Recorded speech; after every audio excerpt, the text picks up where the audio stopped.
What we're talking about here is the nuclear deterrent.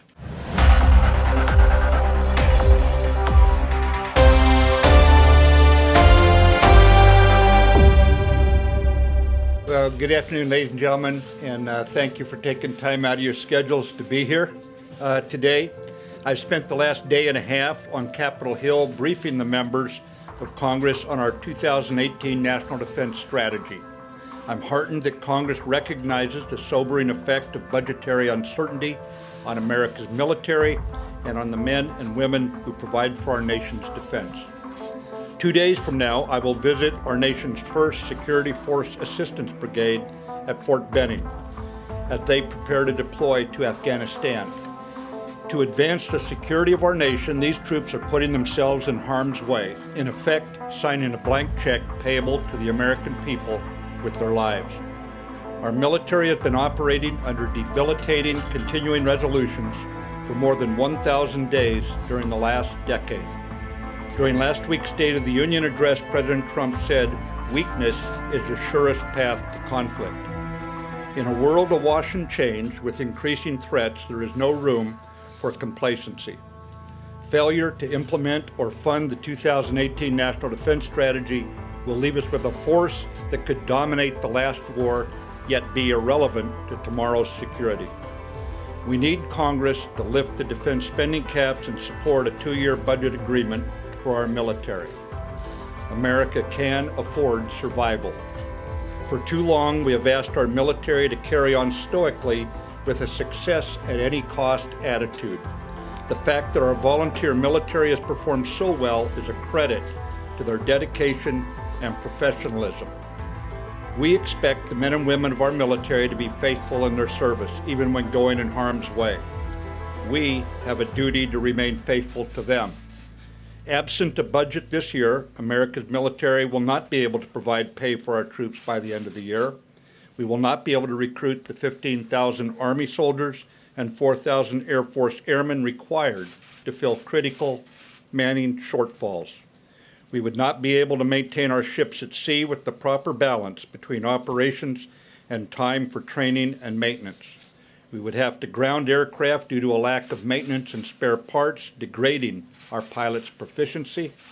We would deplete the ammunition, training, and manpower required to deter war.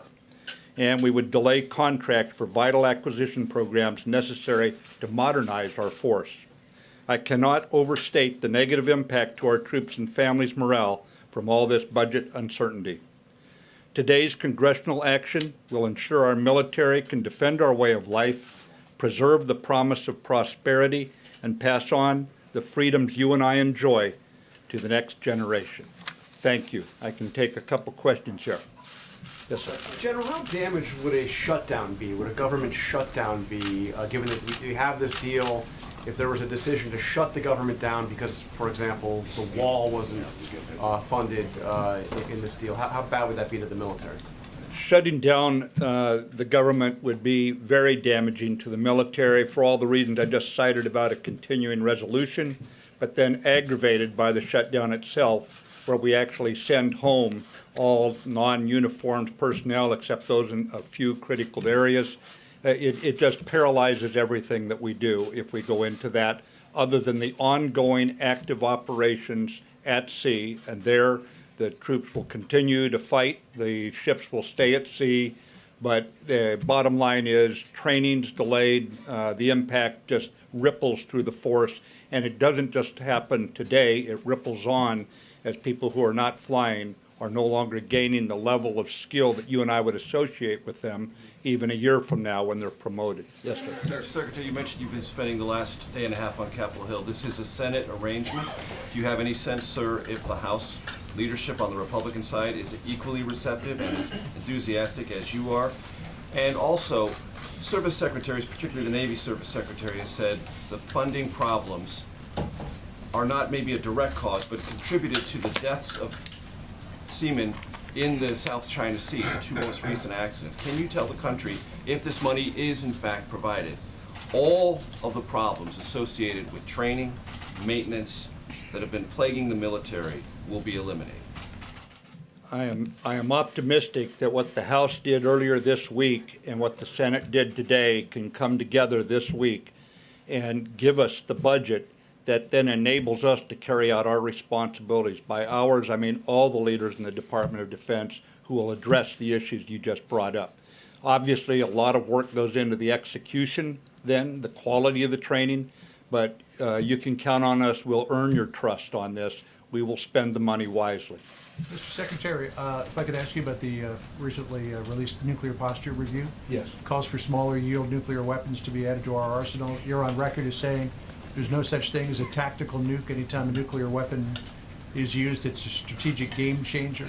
So how does this new posture review add to global stability?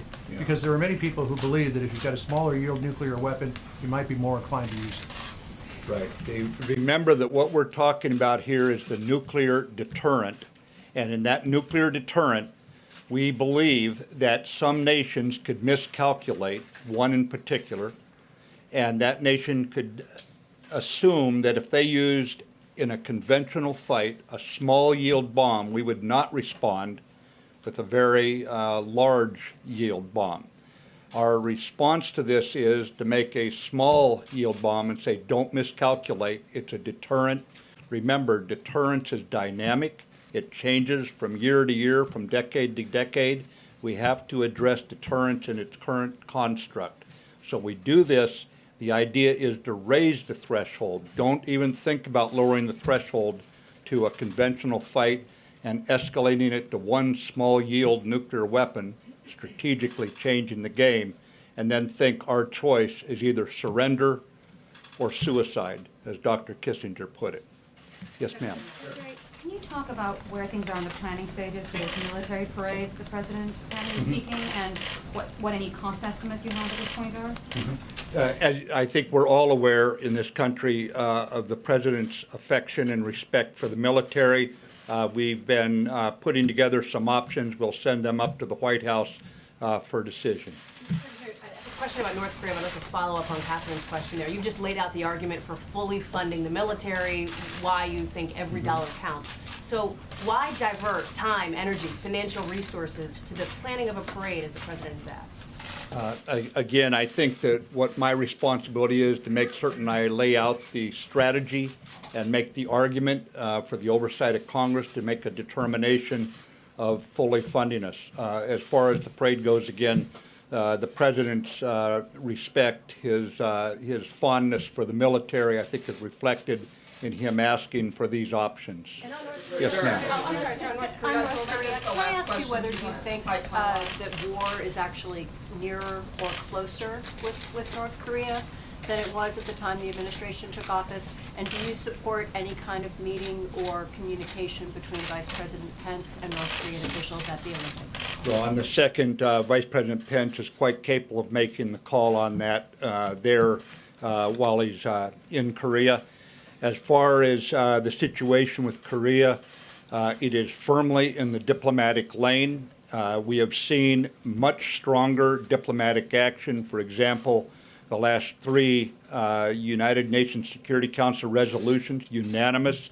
And how often do you see France and Russia, PRC, China, and the United States, Great Britain, all voting, and other countries all voting unanimously? I think that makes it very clear this is firmly in the diplomatic lane. And we, of course, back up Secretary of State Tillerson's foreign policy efforts as guided by the President with viable military options. But thank you very much, ladies and gentlemen.